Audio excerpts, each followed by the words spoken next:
Puji Tuhan, senang kembali berjumpa bersama dengan saudara, sekalipun kita berjumpa tetap secara online. Minggu yang lalu kita sudah sama-sama belajar ketika saudara hidup di bawah hukum Taurat, maka saudara akan menjadi fokus kepada dirimu sendiri. Tetapi ketika saudara hidup di bawah kasih karunia, maka saudara akan menjadi fokus kepada Yesus, hanya melihat Yesus. Kenapa? Karena ketika saudara hidup di bawah hukum Taurat, Alkitab mengatakan hukum Taurat mengurung saudara. Dan hukum Taurat berkata kepada saudara, jangan. Sehingga saudara hanya melihat kepada dirimu sendiri. Fokus kepada dirimu sendiri. Tetapi ketika saudara hidup di bawah kasih karunia, Yesus tidak berkata kepada saudara jangan. Tetapi Yesus berkata kepada saudara, aku akan. Sehingga saudara nggak lagi fokus kepada dirimu sendiri, tetapi saudara fokus kepada Yesus. Hanya melihat kepada Yesus. Ketika saudara hanya melihat kepada Yesus, Alkitab mengatakan saudara akan diubahkan dari satu kemuliaan kepada kemuliaan yang lain, sehingga pada akhirnya saudara menjadi sama seperti Yesus. Dan memang kebenarannya adalah Yesus adalah identitas saudara. Ketika Allah melihat saudara ada di dalam Yesus. Amin. Kebenaran Yesus adalah kebenaran saudara.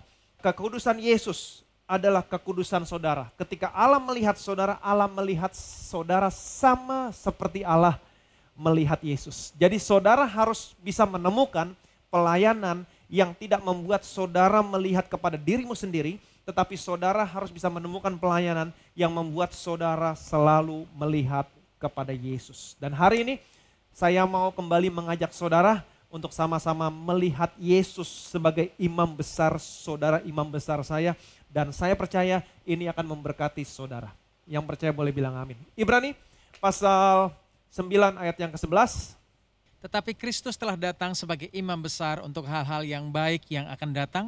Ia telah melintasi kemah yang lebih besar dan yang lebih sempurna yang bukan dibuat oleh tangan manusia. Artinya yang tidak termasuk ciptaan ini. Tetapi Kristus telah datang sebagai imam besar untuk hal-hal yang baik yang akan datang. Ia telah melintasi kemah yang lebih besar dan yang lebih sempurna yang bukan dibuat oleh tangan manusia. Artinya yang tidak termasuk ciptaan ini. Saudara masih ingat kemah suci buatan tangan manusia? Kemah suci yang dibuat bangsa Israel ketika bangsa Israel hidup di padang gurun itu merupakan kemah suci buatan tangan manusia. Siapa imam besar bangsa Israel saat itu? Harun. Harun adalah imam besar bangsa Israel saat itu. Dan Harun merupakan gambaran tentang Tuhan Yesus. Amin. Ayat yang ke-24, perhatikan baik-baik. Sebab Kristus bukan masuk ke dalam tempat kudus buatan tangan manusia yang hanya merupakan gambaran saja dari yang sebenarnya, tetapi ke dalam sorga sendiri untuk menghadap hadirat Allah guna kepentingan kita. Jadi perhatikan baik-baik, jadi Yesus tidak lagi ada di dalam kemah suci buatan tangan manusia, tetapi sekarang Yesus ada di surga untuk menghadap hadirat Allah guna kepentingan kita. Sekali lagi saya ulangi, sekarang Yesus tidak lagi berada dalam kemah suci buatan tangan manusia, tetapi Yesus sekarang masuk ke surga untuk menghadap hadirat Allah. Perhatikan baik-baik, guna kepentingan kita. Jadi sebagai imam besar saudara, imam besar saya, sekarang Yesus masuk ke surga menghadap hadirat Allah guna kepentingan saudara, kepentingan saya, untuk benefit saudara, untuk benefit saya. Yang percaya boleh bilang amin. Amin. Jadi perhatikan baik-baik, sekali lagi saya ulangi, siapa imam besar saudara? Yesus imam besar saudara, Yesus imam besar saya. Sekarang dia naik ke surga menghadap hadirat Allah guna kepentingan saudara, guna kepentingan saya. Untuk benefit saudara, benefit saya. Amin. Jadi ingat baik-baik, imam besar selalu untuk kepentingan saudara, kepentingan saya. Berbeda dengan nabi. Nabi, perhatikan baik-baik, apa bedanya nabi dengan imam besar? Nabi itu berasal dari Allah. Mewakili Allah, datang kepada umatnya untuk kepentingan Allah, menyampaikan firman Allah. Sedangkan imam besar berbeda dengan nabi. Imam besar berasal dari umatnya, menghadap hadirat Allah, mewakili umatnya guna kepentingan umatnya. Siapa imam besar saudara, siapa imam besar saya? Yesus. Tetapi Yesus bukan hanya imam besar saudara, dia juga nabi. Betul? 2000 tahun yang lalu, dia datang ke dalam dunia ini. Dia mewakili Allah, datang ke dalam dunia ini, menyampaikan firman Allah kepada umatnya. Tetapi apa yang terjadi? Mereka menolak Yesus. Mereka menyalibkan Yesus. Yesus mati, Yesus bangkit, kemudian Yesus naik ke surga. Menjadi apa? Menjadi imam besar saudara, imam besar saya. Mewakili saudara, mewakili saya menghadap Allah untuk apa? Untuk kepentingan saudara, untuk kepentingan saya. Yang percaya boleh bilang amin. Jadi hari ini kita punya imam besar, ini kabar baik. Bilang sama kiri kanan saudara, kamu punya imam besar. Siapa namanya? Yesus. Sekarang Yesus ada di surga menghadap hadirat Allah untuk kepentingan saudara, kepentingan saya. Hari ini saya mau mengajak saudara untuk melihat imam besar dari perjanjian lama karena ini merupakan gambaran tentang Yesus. Amin. Perhatikan baik-baik. Engkau harus menyuruh abangmu Harun bersama-sama dengan anak-anaknya datang kepadamu dari tengah-tengah orang Israel untuk memegang jabatan imam bagiku. Harun dan anak-anak Harun, yakni Nadab, Abihu, Eleazar, dan Itamar. Haruslah engkau membuat pakaian kudus bagi Harun, abangmu, sebagai perhiasan kemuliaan. Ayat yang kedua dikatakan, haruslah engkau membuat pakaian kudus bagi Harun, abangmu, sebagai perhiasan kemuliaan. Kalau saudara perhatikan baik-baik, seberapa banyak di antara saudara yang menyadari bahwa Allah begitu menyukai keindahan? Allah begitu menyukai keindahan. Allah menciptakan segala sesuatunya, langit, bumi, beserta isinya, segala sesuatunya indah. Tetapi apa yang terjadi? Iblis datang ke dalam dunia, iblis merusak segala sesuatunya. Itu sebabnya Allah mengutus Yesus datang ke dalam dunia untuk mengembalikan supaya segala sesuatunya indah. Orang buta kembali melihat, orang lumpuh kembali berjalan, orang kusta tahir. Amin. Allah sangat menyukai keindahan. Ayat yang ketiga. Haruslah engkau mengatakan kepada semua orang yang ahli, yang telah kupenuhi dengan roh keahlian, membuat pakaian Harun untuk menguduskan dia, supaya dipegangnya jabatan imam bagiku. Haruslah engkau mengatakan kepada semua orang yang ahli, yang telah kupenuhi dengan roh keahlian, membuat pakaian Harun untuk menguduskan dia, supaya dipegangnya jabatan imam bagiku. Ada satu hal yang saya pelajari, yang membuat Allah berbeda dengan dunia ini. Dunia berkata, olah keahlianmu, asah keahlianmu. Kamu harus mencapai ini, kamu harus mencapai itu. Kembangkan talentamu. Tetapi buat Tuhan berbeda. Kalau saudara tidak punya keahlian, Tuhan akan berkata, aku sanggup memberikan keahlian kepadamu. Yang percaya boleh bilang amin. Di sini dikatakan, haruslah engkau mengatakan kepada semua orang yang ahli, yang telah kupenuhi dengan roh keahlian. Perhatikan baik-baik, untuk membuat pakaian Harun. Siapa yang membuat pakaian Harun? Orang-orang yang ahli. Siapakah mereka? Orang-orang yang dipenuhi roh keahlian. Siapa yang memberikan roh keahlian? Tuhan yang memberikan roh keahlian. Amin. Tuhan yang memberikan roh keahlian. Kalau saudara lihat saya hari ini, apa yang saudara lihat tidak saya miliki 15-20 tahun yang lalu. Kalau saudara lihat WL yang tadi, itu tidak dia miliki 15-20 tahun yang lalu. Inilah sesuatu yang indah dalam Tuhan. Kalau saudara hidup dalam Tuhan dan saudara percaya, maka apapun yang tidak saudara miliki, Tuhan sanggup memberikan kepada saudara, kepada saya. Yang percaya boleh bilang amin. Amin. Dulu saya paling takut berdiri di atas mimbar. Tapi Tuhan kasih roh keberanian. Amin. Dulu saya berpikir, oh hanya orang yang sekolah teologi yang bisa berkhotbah. Tapi saya perhatikan baik-baik, tidak ada satupun murid Tuhan Yesus yang sekolah teologi. Bukannya berarti saya menentang sekolah teologi, tidak. Bukannya berarti saya menentang sekolah Alkitab, tidak. Saya pun sekolah teologi. Tetapi saya mau mematahkan anggapan yang berkata bahwa hanya orang yang sekolah teologi yang bisa berkhotbah. No. Petrus nelayan. Matius pemungut cukai. Tapi Tuhan kasih roh keahlian. Yang percaya boleh bilang amin. Amin. Ayat berikutnya. Inilah pakaian yang harus dibuat mereka. Tutup dada, baju efod, gamis, kemeja yang ada raginya, serban dan ikat pinggang. Demikianlah mereka harus membuat pakaian kudus bagi Harun, abangmu, dan bagi anak-anaknya, supaya ia memegang jabatan imam bagiku. Kalau saudara perhatikan baik-baik ayat ini, saudara menemukan ada 6 potong pakaian imam besar. Yang pertama tutup dada, yang kedua baju efod, yang ketiga gamis, kemeja yang ada raginya, serban, dan ikat pinggang. Kenapa tutup dada disebutkan yang pertama kali? Karena tutup dada adalah bagian yang paling mahal. Kenapa? Karena tutup dada mengekspresikan kasih Tuhan. Tapi kita tidak membahas ke-6-6-nya. Kita akan membahas baju efod di sini. Amin. Ayat berikutnya. Perhatikan baik-baik. Untuk itu haruslah mereka mengambil emas, kain ungu tua dan kain ungu muda, kain kirmisi dan lenan halus. Untuk itulah harus mereka mengambil emas, kain ungu tua, kain ungu muda, kain kirmisi, dan lenan halus. Saya mau saudara mengerti, setiap nama yang muncul di dalam Alkitab, setiap angka yang muncul, warna yang muncul, itu ada artinya. Kalau saudara lihat baik-baik, di sini ada 5 warna yang muncul. Kalau saudara lihat bahasa aslinya, yang pertama emas, yang kedua kain ungu tua, ungu. Kalau kita lihat terjemahan aslinya, kain ungu muda itu biru, blue. Kemudian kain kirmisi itu merah, kirmisi warnanya merah. Kemudian lenan halus berwarna putih.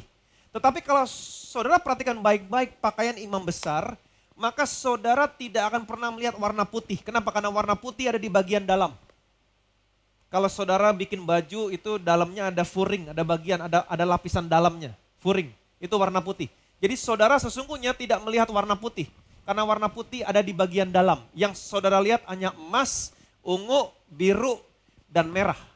Nah sekarang pertanyaan saya, bagaimana caranya mereka memakaikan warna emas kepada warna-warna yang lain? Bagaimana caranya? Perhatikan baik-baik.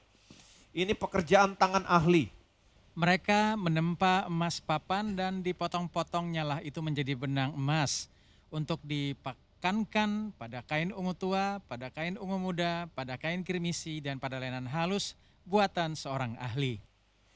Mereka menempa emas papan. Saudara bisa bayangkan emas papan mereka tempa. Kemudian mereka potong-potong menjadi benang. Kalau bukan buatan tangan ahli, ini tidak mungkin. Siapa yang memberikan keahlian? Tuhan yang memberikan keahlian. Mereka tempa emas papan menjadi tipis. Kemudian mereka potong-potong lebih tipis lagi menjadi benang. Kemudian mereka pakankan pada kain ungu tua, biru, dan merah, dan lenan halus. Mereka pakankan. Supaya apa? Supaya warna ungunya lebih firm. Supaya warna biru merahnya lebih firm. Lebih mewah. Amin. Ingat, Allah suka keindahan. Dengan kata lain kalau bahasa sekarang, supaya warna ungu, biru, merahnya lebih bling-bling. Amin. Allah suka keindahan. Jadi pada dasarnya saudara hanya melihat ketiga warna ini. Ungu, biru, dan merah. Ingat baik-baik, seperti yang tadi saya katakan, setiap warna yang muncul, itu selalu ada artinya. Warna biru merupakan warna surga, warna ilahi, warna heaven. Kemudian warna merah merupakan gambaran warna manusia. Ingat baik-baik, manusia pertama adalah Adam. Dam artinya manusia berdarah merah. Jadi merah di sini menggambarkan tentang manusia. Biru di sini menggambarkan tentang sorga, ilahi, heaven. Sedangkan saudara pernah belajar mencampur warna ketika saudara sekolah? Ketika warna biru, warna merah dicampur akan menghasilkan warna apa? Ungu. Ungu merupakan warna yang menggambarkan tentang keagungan, royal, seorang raja. Nah ini semua menggambarkan tentang siapa? Tentang Yesus. Amin. Yesus adalah 100% Allah. Dia datang dari surga ke dunia ini. Dia 100% Allah, biru, dia juga 100% manusia, merah. Ketika Yesus datang ke dalam dunia ini, saudara bisa melihat sifat seorang raja di dalam diri Yesus. Ketika Yesus berkata, perkataannya penuh kuasa. Jadi saudara bisa melihat biru, merah, ungu dalam diri Yesus. Contohnya, ketika Yesus naik perahu bersama dengan murid-muridnya, Yesus tertidur dalam perahu. Ketika Yesus menyeberang, apa yang terjadi? Alkitab menceritakan angin sakal. Terjadilah angin sakal. Kemudian murid-muridnya ketakutan, membangunkan Yesus. Dan Yesus terbangun. Saudara bisa lihat, Yesus tidak terbangun karena angin sakal. Tapi Yesus terbangun karena teriakan murid-muridnya. Wow. Seperti halnya seorang ibu yang sedang menidurkan bayinya. Sekalipun di luar hujan besar, ada guntur, ada kilat. Tapi ibu ini tidak terbangun. Ibu ini terbangun ketika mendengar tangisan bayinya. Inilah Tuhan saudara, inilah Tuhan saya. Dia tidak peduli sama keadaan dunia ini. Dia hanya peduli sama teriakan saudara, sama teriakan saya. Amin. Kemudian Yesus bangun dan dia berkata, tenanglah, diam, tenanglah. Alkitab menceritakan danaunya menjadi sangat teduh sekali. Dia 100% Allah. Dia datang dari surga. Dia datang ke dalam dunia ini menjadi manusia, merah. Amin. Dan dia menghardik badai. Dan badai menjadi tenang sekali. Perkataannya berkuasa. Demikian juga ketika Yesus datang ke rumah Lazarus. Alkitab menceritakan Lazarus sudah 4 hari mati. 4 hari mati. Ketika Yesus datang ke rumah Lazarus, ada Marta, ada Maria. Yesus bertemu Marta, bertemu Maria. Dan mereka menangis. Apa yang terjadi? Yesus ikut menangis. Kenapa? Karena dia bukan hanya 100% Allah, dia juga 100% manusia. Sebagai 100% manusia, dia bisa merasakan apa yang saudara dan saya rasakan. Amin. Tetapi apa yang terjadi sudah itu? Yesus berkata, gulingkan batunya. Kemudian dia memanggil, Lazarus, keluar. Apa yang terjadi? Lazarus keluar. Amin. Dia 100% Allah, biru. Dia juga 100% manusia, tapi perkataannya ada kuasa. Berkuasa, ungu. Demikian juga dengan saudara dengan saya. Saudara adalah manusia biasa, merah. Tapi ketika saudara dan saya percaya kepada Yesus sebagai Tuhan dan Juru Selamat, Allah memberikan Roh Kudus tinggal di dalammu, tinggal dalam saya. Biru, merah campur biru. Ada kuasa, ungu. Sifat seorang raja. Alkitab mengatakan barang siapa menerimanya, diberinya kuasa untuk menjadi anak-anak Allah. Yang percaya boleh bilang amin. Ayat berikutnya, perhatikan baik-baik. Sabuk pengikat yang ada pada baju efod itu haruslah sama buatannya dan seiras dengan baju efod itu, yakni dari emas, kain ungu tua, kain ungu muda, kain kirmisi, dan lenan halus yang dipintal benangnya. Sabuk pengikat yang ada pada baju efod itu haruslah sama buatannya dan seiras dengan baju efod itu. Jadi baju efodnya ada sabuk pengikat. Dan sabuk pengikatnya dibuat dengan bahan dan warna yang sama. Amin. Apa aja? Seperti tadi, emas, ungu, biru. Betul? Kain kirmisi, merah, dan lenan halus. Sama. Nah ini menggambarkan apa? Warna-warna yang tadi menggambarkan apa? Menggambarkan tentang Yesus. Dia bukan hanya 100% Allah, dia bukan hanya 100% manusia, tapi di dalam diri Yesus ada sifat seorang raja. Dan sabuk pengikat di sini dibuat juga sama warnanya. Apa artinya? Dan saya mau saudara mengerti, sabuk pengikat di sini merupakan gambaran tentang hamba. Betul? Tentang seorang hamba. Jadi warnanya sama, merah, biru, ungu. Dengan kata lain, apa yang saya mau sampaikan? Apapun keberadaan Yesus, apakah dia sebagai Allah, sebagai manusia, sebagai imam besar, keberadaannya adalah untuk melayani saudara, melayani saya. Hamba. Amin. Betapa saudara dan saya diberkati. Punya imam besar yang sampai hari ini melayani saudara, melayani saya. Saudara masih ingat ketika Yesus membasuh kaki murid-muridnya? Alkitab menceritakan Yesus menanggalkan jubahnya, mengambil sehelai kain lenan, mengikat pada pinggangnya. Kain lenan pada pinggangnya ini, ikat pinggang menggambarkan tentang hamba. Apa yang Yesus lakukan. Setelah itu dia membasuh kaki murid-muridnya. Amin. Dan kenapa dibasuh? Dan saya mau saudara mengerti, saya pernah jelaskan sama saudara. Ini merupakan tindakan simbolik. Tindakan simbolik. Kenapa hanya kaki yang dibasuh? Nah saya mau saudara mengerti, kaki adalah anggota tubuh yang saudara pakai untuk berjalan. Ketika saudara berjalan ada debu nempel di sana. Itu sebabnya kaki yang dibersihkan. Ini menggambarkan apa? Perjalanan hidupmu sebagai orang Kristen. Mungkin saudara pernah jatuh dalam dosa, mungkin saudara pernah melakukan yang salah. Nah ini yang harus dibasuh. Apa yang dibasuh? Pikiran saudara, perasaan bersalah. Dengan apa dibasuh? Dengan air. Apa itu air? Firman. Dan sampai hari ini, Yesus tetap melakukan ini. Membasuh saudara, membasuh saya. Itu sebabnya kitab Wahyu mengatakan, Yohanes mendapat penglihatan. Yesus duduk di atas takhtanya, berikat pinggang dari emas. Jadi inilah imam besar saudara, inilah imam besar saya. Dia masuk ke kemah suci yang sesungguhnya sorga. Menghadap hadirat Allah, guna kepentingan saudara, guna kepentingan untuk benefitmu, untuk benefit saya. Amin. Dan sampai hari ini, apapun keberadaan dia, sekalipun dia sudah ke surga, sekalipun dia sudah ditinggikan, duduk di sebelah kanan, sekalipun semua musuh ada di bawah kakinya, sampai hari ini keberadaannya adalah untuk melayani saudara, melayani saya. Amin. Kabar baik. Yes. Hari ini saudara tahu kebenaran. Saudara punya imam besar yang sampai hari ini, bahkan sampai kesudahan zaman, melayani saudara, melayani saya. Ketika saudara buka Alkitab, baca firman Tuhan, ingat ini air. Itulah saatnya Tuhan membersihkan saudara. Yesus pernah berkata, aku datang ke dalam dunia ini bukan untuk dilayani, melainkan untuk melayani. Orang buta melihat, orang kusta tahir, orang lumpuh berjalan. Ketika orang-orang berbondong-bondong mengikuti Yesus, ketika hari sudah malam, muridnya berkata, mereka harus pulang. No, Tuhan berkata, no, kita harus kasih makan mereka. Dia datang bukan untuk dilayani, tapi dia datang untuk melayani.